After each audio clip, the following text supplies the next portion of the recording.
David R. Gastfriend is a psychiatrist and internationally recognized addiction treatment researcher. He's the former Chief Executive Officer of the Treatment Research Institute, TRI, and the current Chief Medical Officer of Dynamic Care Health. In April 2017, the Patient-Centered Outcomes Research Institute awarded a 5-year grant to TRI to study addiction treatment under the direction of Dr. Gastfriend. This is the first large-scale trial to integrate evidence-based practices of the Personalized Addiction Treatment to Health model known as PATH, peer support, cognitive behavioral relapse prevention, contingency management, and FDA-approved medications, and compare them with standard care practices typically offered to patients with OUD, opioid use disorders. With 800 OUD patients, it's one of the largest ever randomized controlled clinical trials of addiction treatment. So my connection to this field came in medical school. I was active in the American Medical Student Association, AMSA, which was 20,000 medical student activists across the country.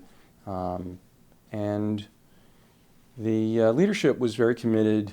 This was at the end of the 60s, the early 70s, and we wanted to improve medical education.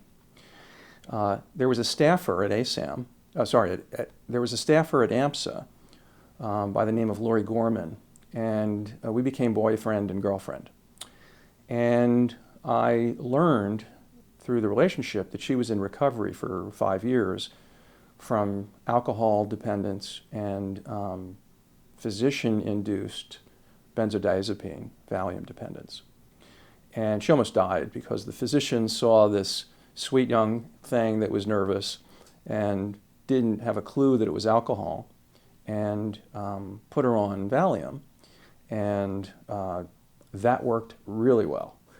And so Lori went through Valium withdrawal, quite severe. Fortunately, she survived, and she went on to a wonderful career, and at that time was writing grants, getting federal funding to foster medical education. When I learned about this, I felt betrayed by my medical school.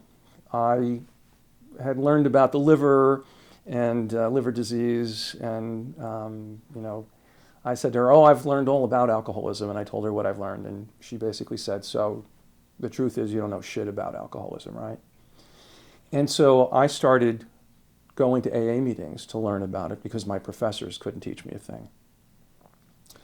And I wrote my first grant as a medical student to provide extramural education for medical students by taking them to rehabs and having them learn from the staff at the rehabs, most of whom weren't physicians, of course, right? I got introduced through her connections to people at the National Institute on Alcohol Abuse and Alcoholism. At the time, NIAAA was funding a marvelous national program called the Career Teacher Training Program in Addictions.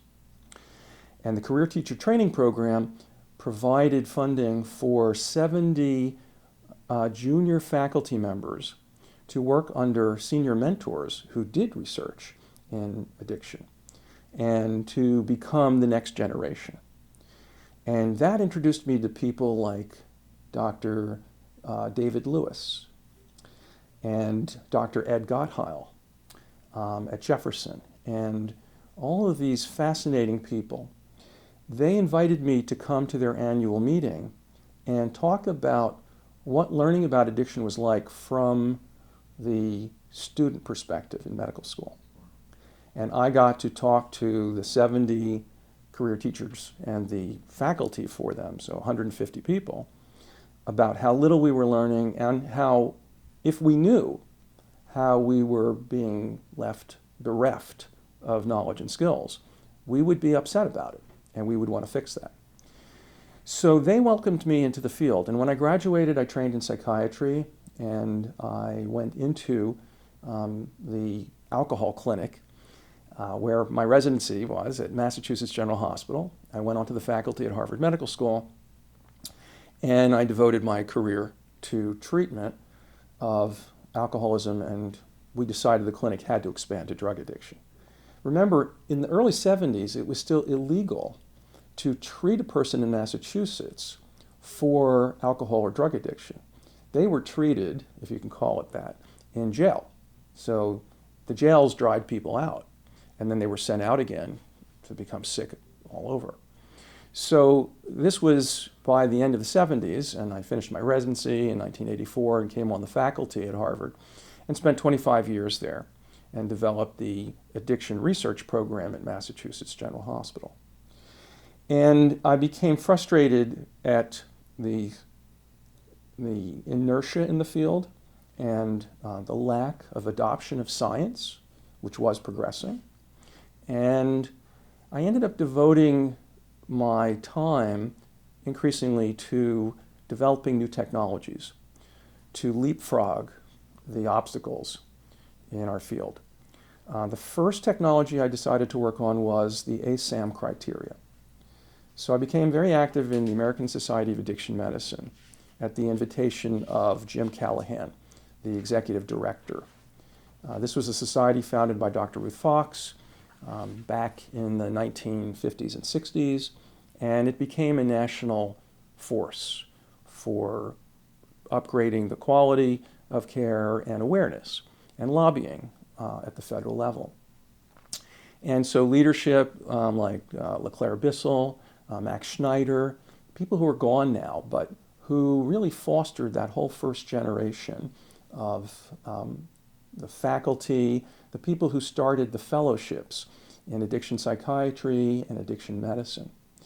And this society, through work by Dr. David Mealy, who became a dear friend of mine, wrote or consolidated the first rules for who should go to which level of care: hospital, residential, partial, outpatient. And they published this as the ASAM criteria in 1991. I read the book at the time and thought, this is brilliant. This is full of pearls of clinical wisdom. And I went to David Mealy and said, hey, has anybody done research to test the validity of this? Because I think that could easily be done. And he said, no, nobody's done that, but why don't you do it? And if you know David, he's a master of motivational interviewing. And the next thing I knew, my whole career was devoted to this thing. So my team at Mass General Hospital, which was by this point growing to about a dozen people, proposed the first project to computerize all the decision rules in that book. And by 1994, we were funded by the NIAAA. We programmed the whole book of decision rules into software.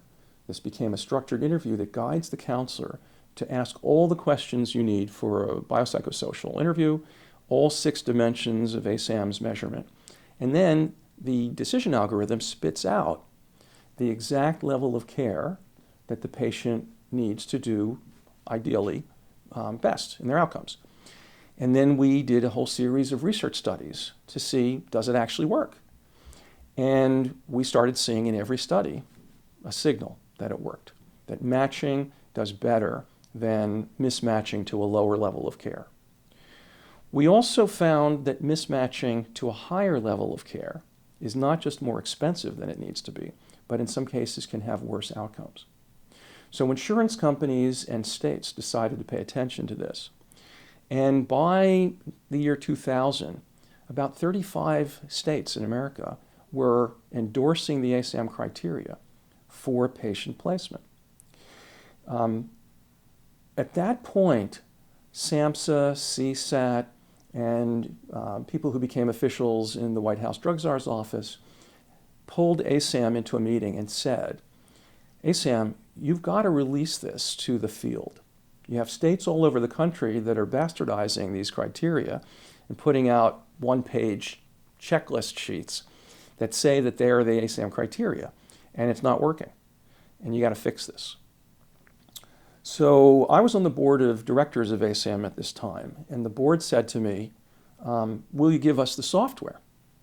And I couldn't do that because we couldn't manage the customer service, the support. This was federal grant money. So I proposed to help ASAM as essentially its agent and put out an RFP and get an outside technology company to take this on as a partner to ASAM. And we got a lot of help in this. Eventually, we got Harvard Business School to do a year-long case study of the field of addiction and the ASAM criteria and the research software. And they laid out a 30-something page report on how to do this properly. I took that to SAMHSA, and Dr. Wesley Clark pioneered the funding for this. And they picked the vendor to do this, which is FEI Systems. And today, in 2019, we have 6 out of the 50 states where this is being used in the public treatment system. There are many thousands of counselors who are using this every day for assessment. They're doing it in a standardized, reliable, valid way. The decision engine is producing the level of care recommendations, and it's being used for managed Medicaid for utilization review. So this has really taken off. We have approaching 100,000 assessment records in the database, and that's now being used to empirically analyze how to improve these decision rules, and that's changing the book and changing the software. So now the field is actually one of the tops in technology in the whole field of modern medicine, and addiction is actually leading the way for routine data gathering on the ground, right from the patient, and putting a feedback loop into analysis, software, and empirical research that goes right back out to the cloud, to the counselor, and to the decision making again. So that was my first effort in technology.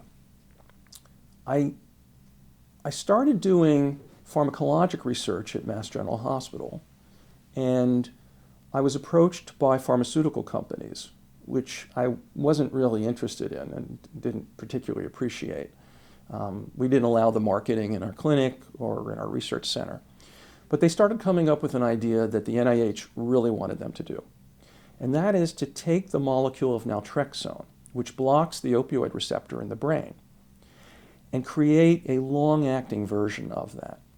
This was important because patients with addiction couldn't stick with taking daily medication to block their high. And so we needed something that would be long-lasting. So I worked with 2 different companies. One failed and went out of business, and the other succeeded, but it was an incredible slog. This was Alkermes, and I did 2 independent research studies with Alkermes. And they had an injectable medication with naltrexone that lasted in the body for a month, and released the naltrexone into the bloodstream, into the brain, where it blocked the brain's opioid receptors. And after 2 studies and seeing how effective it was, I felt I could be publishing my research papers till the cows come home, and it's not going to change a thing. And this medication could really revolutionize care. So they asked me, after a year of consulting, to join them, and I did. And I spent 10 years working on this. And we got it through the FDA. Turns out it's not just a treatment for opioid dependence, it's also for alcoholism. It decreases the craving and the euphoria from alcohol use. And it was a very difficult project. The science was terrific, but the adoption, selling an expensive technology with this formulation at a fairly high price, getting it through insurance companies, and then getting patients to say, yeah, I'll sign up for a month of being blocked out from being able to escape. That was a challenge. It took education, it took programs where the patient really had to want to stay clean. And we developed something that was controversial. It was approaching the criminal justice system. They had a strong set of reasons for wanting people to succeed. One was public health. Okay, great. But they had to worry about public safety. And so if they could get someone leaving prison who had an opioid or alcohol offense, who was at risk of dying from relapse the day they left jail or prison. And their risks are 100 times greater than the death rate of the general population, because their reward center is compelling them to relapse the day they get out. So we went to sheriffs and judges and parole boards and said, look, you don't allow medication. Maybe you don't allow it because you don't like agonist therapies for opioids, methadone and buprenorphine. We don't actually think that's smart. It's counterproductive for you and for society.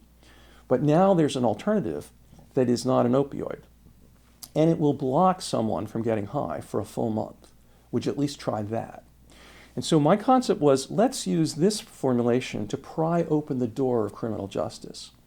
And maybe if we're successful with them, they'll realize maybe we should just let these doctors do what doctors do. And then we can open the door wider for buprenorphine and methadone. And indeed, that's what's happening. And it took a long time. Vivitrol, which was the naltrexone month-long preparation, took 7 years to start breaking even just on the costs of sales and marketing. But it's now selling at over $300 million a year.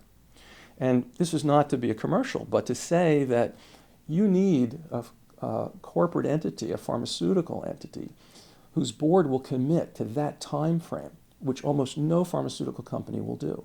But this one chose to do that. I retired from Alkermes in 2014. And at that point, I was consulting, I was working with Treatment Research Institute in Philadelphia, led by and founded by Dr. Tom McClellan, who became our nation's deputy drug czar under Obama. And I had a conversation one day with my oldest son, and this led to the third technology that I've worked on. My son, who's a tech entrepreneur, said to me one day, Dad, we have this opioid epidemic. We have cousins, we have family who almost died from this disease. And your treatments aren't all that good, as only a son would say to a father. And I chuckled and I said, well, Eric, we have one methodology that would be the envy of any in modern medicine, except nobody will use it. And he was shocked, and he said, like, why the hell not? And I said, well, it's called contingency management. It actually doesn't talk to the patient like counseling, and it's not a medication. It addresses the brain's reward center, deep within the brain, below the thinking cortex, outer gray matter region. And it's like a reflex. It stimulates the reward center, which is kind of burnt out with chronic addiction. And it provides money as a reward rapidly for healthy behaviors. And you increase the money, you start small and you increase gradually to develop a streak of effective behaviors for recovery, attending visits, going to AA meetings, taking drug tests and being abstinent. And this works better than pretty much any other behavioral treatment we have. It works like a medication. It doubles to triples the success of abstinence and retention and treatment. There are 100 random controlled trials of this, but nobody will use it because it's so difficult to manage. So he wanted to know the obstacles, and I reviewed those, and he said, well, Dad, don't your people realize that with technology, you can overcome every single one of those obstacles? And it was an aha moment for me, and I said, what the hell are you talking about? And he went through all these technologies, like video selfie monitoring of drug testing remotely with pocket-sized drug tests or breathalyzers. Remotely reminding patients of their AA meeting times, showing them the Google Map directions to get to the meeting, and then using the phone's GPS to track that the patient showed up on time and stayed for the whole duration of the meeting. And then paying the patient rewards, not with a research assistant counting out the dollars and filling out the accounting in the spreadsheet, which no treatment program can afford to do, but instead having a smart debit card, and there's several sources of these, which not only distributes the money instantly, non-stigmatizing, but you can block the card's use at bars, liquor stores, escort services, casinos, You can't use it after retail store hours. You can't use it for more than a certain set amount per day. And these are all available with current technology, and they're cheap. You can deliver recovery coaching through the app with video and with text, and monitor, is the patient actively using this? So we started putting all these things together. We raised $4 million from investors, and these include investors like former Congressman Patrick Kennedy and his wife, who became advocates for this, and then said to us, why are you just working with treatment programs? Why can't you offer this to the families themselves? They're giving money to their loved ones, and they're either policing them or enabling them, and either one is bad for recovery. So just this spring, we launched directly to families. And for the first time, we got U.S. insurance companies willing to fund not just the app and the drug testing, recovery coaching, but even incentive monies. So whereas they'll fund your health club membership with a substantial amount, could be $150 a year, but they wouldn't do a thing for addiction treatment. But now we have major U.S. insurance companies that are funding incentives to help people's reward systems heal and focus on recovery. So these three technologies, the ASAM criteria software, Continuum, Vivitrol, this medication that's long-acting, and now we have a long-acting buprenorphine preparation as well, Sublocade, and the integrated care model using technology as a safety net in the week between the visit this week and the visit next week, so that the patient all week long can be working. These are three areas that I've focused on to try and enhance what we do everywhere else with counseling, with meetings, with the fellowship of recovery, and all the other models. And it's taken many, many decades to get to the point where we can even use these things. And now the challenge is, can we adopt them? Where are you in the process?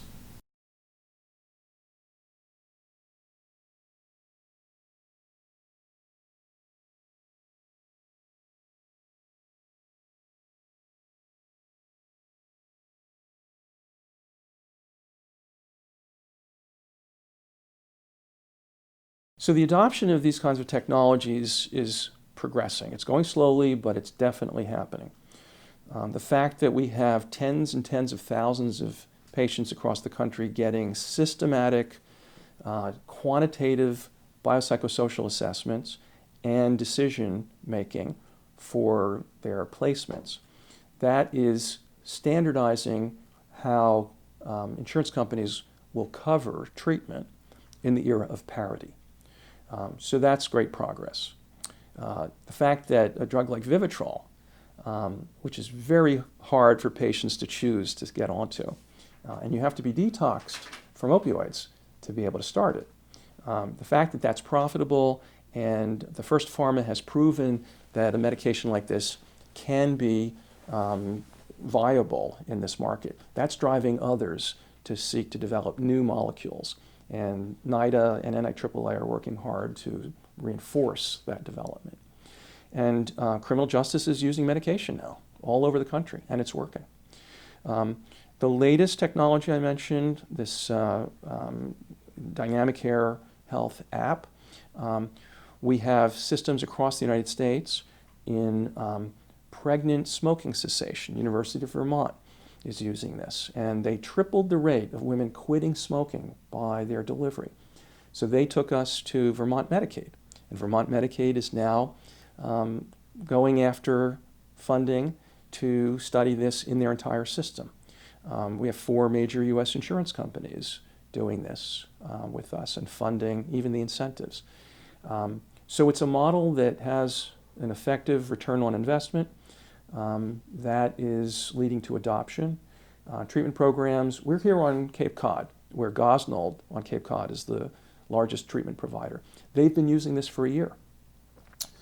Criminal justice is using it. The New Jersey Reentry Corporation, led by a former governor of the state, is using this. Gavin Foundation, where the mayor of Boston is a graduate and a proud board member, they have been using this for over a year. The largest treatment provider in Ohio, Brightview, is using it. We won Harvard Business School's Global Grand Prize, competing with investment apps and technologies and manufacturing technologies.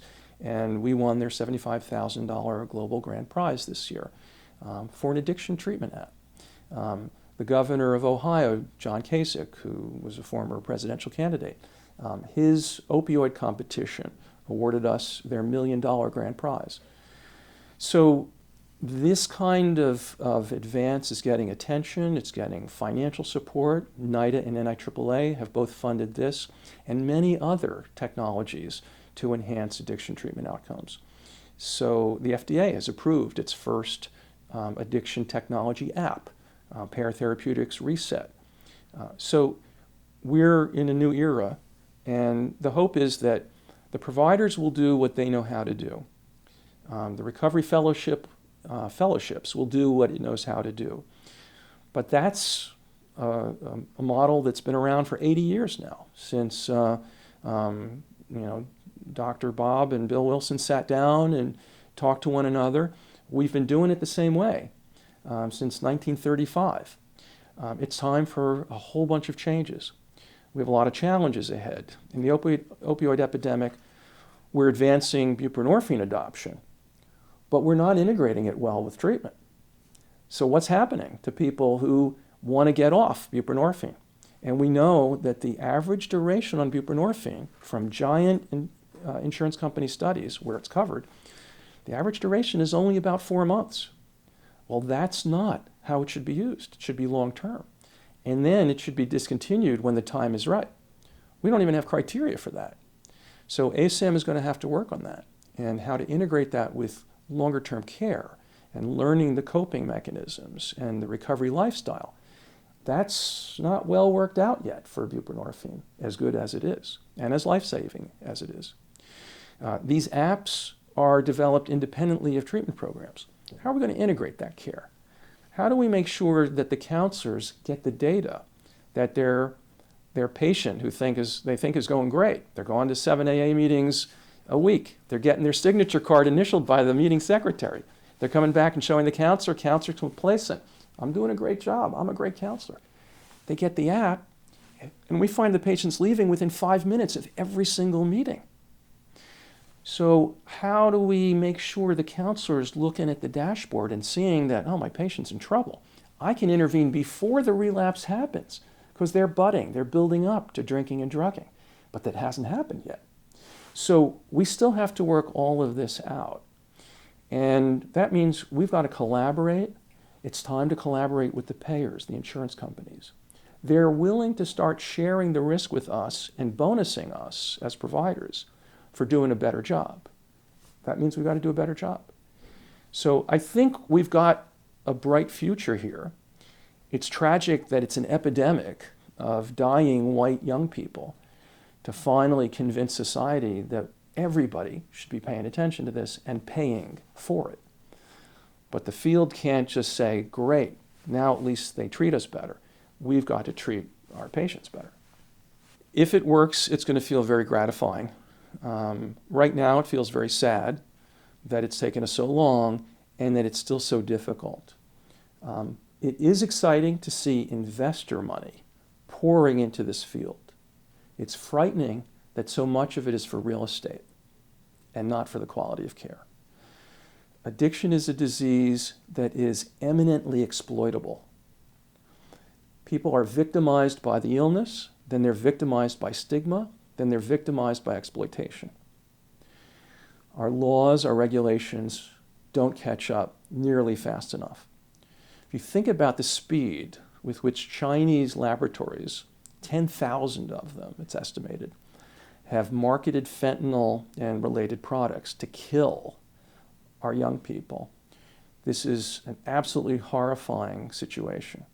So as optimistic as I am that there's opportunity to fix this situation, I'm also scared to death about the rate of people dying. Why is China able to do it so fast and we're like in the dark ages?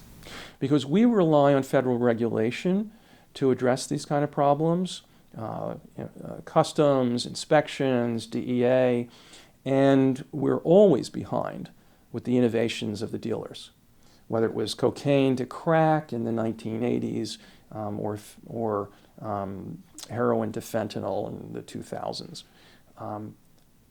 And our government is highly vulnerable to corrupt lobbying. The whole opioid epidemic is caused by pharmaceutical companies, Purdue Pharma. It didn't just corrupt our government, but it has happened. The DEA backed off of prosecutions that it knew were right to do. It corrupted our physicians. It corrupted our medical societies. Purdue was able to convince medical societies to promote the pain as the fifth vital sign model, where physicians were actually bonused or punished by their medical centers to ask every patient, what's your pain today on a 0 to 10 rating scale? What did that do? That gave the implication that it should always be 0. And if you're not producing a 0 from the patient's subjective rating of pain, that means you're not a good enough doctor. So prescribe a pain med. Well, that's not appropriate. It's not even medically sound. Pain is the body's way of telling the brain, you got to take care of me and let me heal. We need pain in order to become healthy. You eliminate pain, you're not doing the body any favors. So we are vulnerable to corruption, and we're always in the society seeking comfort, fast relief. That was the Excedrin commercial. We are always vulnerable to seeking new excitement, new phases of lifestyle, mind expansion, a new high. And the freedom in our society puts us at the greatest risk in the world of any society for drug problems. So we need a lot more sophistication. We need the use of science in government, which tragically we're losing that currently. And it takes a lot of collaboration and coordination to pull off a healthier society.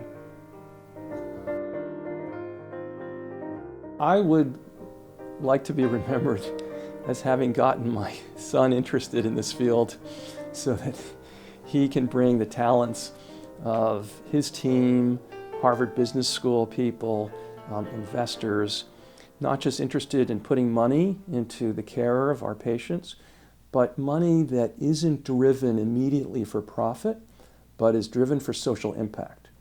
I love the fact that we have major investors, one of the biggest hedge fund investors in the world, investing for the long term, who realize that aligning with public health long-term objectives is a very good way to align for profit and shareholder value.